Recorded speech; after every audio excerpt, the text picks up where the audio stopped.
ముతుకూరు మండల కేంద్రంలోని Siloam Baptist చర్చిలో ప్రీ క్రిస్మస్ సందర్భంగా ప్రత్యేక ప్రార్థనలు జరిగాయి. నవంబర్ 25 నుండి క్రిస్మస్ ఈవ్ ప్రారంభం కావడంతో church founder pastor Buduru Abraham ఈ వేడుకలు ఏర్పాటు చేశారు. ఈ సందర్భంగా క్రైస్తవ భక్తులు ప్రత్యేక క్రిస్మస్ గీతాలను ఆలపించారు. అనంతరం రెవరెండ్ గుండం రవికుమార్ భక్తులకు క్రిస్మస్ విశిష్టత గురించి వివరిస్తూ యేసుక్రీస్తు ఈ లోకంలోకి రావడానికి ప్రత్యేక కారణం ఉందన్నారు. క్రీస్తు జననం గురించి మొదటగా గొర్రెల కాపరులు, జ్ఞానులకు తెలిసిందని వివరించారు. అనంతరం చిన్నారులు, మహిళలు ప్రదర్శించిన నృత్యాలు అందరినీ అలరించాయి.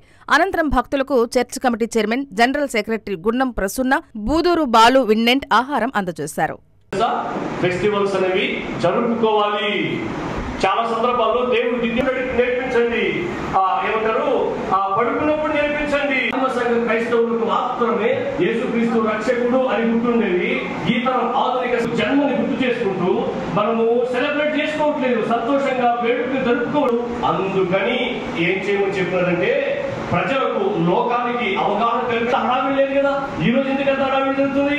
మీరు ప్రతి ఆధారం ఇంత ఖర్చు గురించిన అవగాహన కల్పించడం కోసమే మనం ఈ సెలబ్రేషన్స్